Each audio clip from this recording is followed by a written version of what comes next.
Maurilio Manara, detto Milo, baldo 24enne, aveva abbandonato da poco la facoltà di architettura e persino la pittura, esponendo alla Biennale della sua Verona un quadro dal titolo Il calcio alla vacca, in cui si era ritratto spavaldo nell'atto di calciare una bovina rappresentante l'arte figurativa tradizionale, considerata solo un gioco per investitori senza un vero e proprio ruolo sociale. A dirla tutta, dopo la lettura dei fumetti di Barbarella, era rimasto impressionato dalla potenza espressiva della narrazione per immagini. Le avventure della formosa eroina fantascientifica gli avevano dimostrato come il fumetto potesse essere destinato finalmente agli adulti, dopo decenni di impostazioni infantilistiche.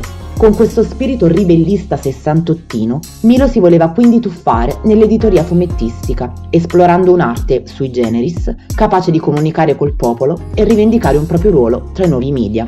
Nessun editore sembrava però disposto a voler rischiare con questo esordiente. Nessuno, tranne uno. È il 1969, quando Furio Piano affronta un dilemma.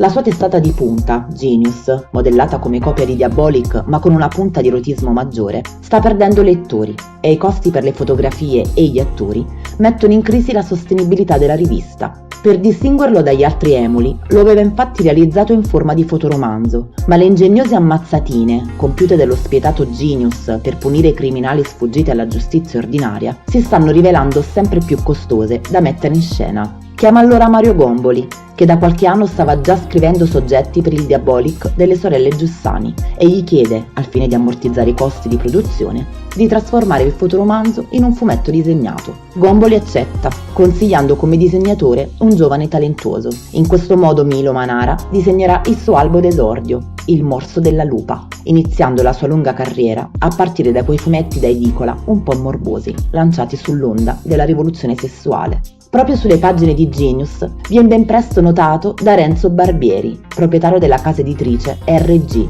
e padre nobile del fumetto pornografico italiano. Manara viene reclutato per disegnare lo scollacciato Terror, alternandosi poi tra Yolanda de Almaviva e Cosmin, testate di un editore votato alla quantità rispetto alla qualità, ma nelle quali, per la gioia degli umanisti dell'epoca, si fa strada un autore che non ha interesse a mostrare il suo corpo dei personaggi quali carne nuda, pronta alla macellazione lubrica secondo copione. Tra le pagine di queste avventure, talvolta ingenue e talvolta grevi, l'acerbo Manara si fa già notare per perizia grafica e gusto narrativo. Le forme femminili troveranno quindi un disegnatore finalmente aggraziato, rendendo tutta l'esperienza in RG anticipatrice di quell'erotismo elegante che farà entrare i disegni di Milo Manara nelle fantasie erotiche di mezzo mondo.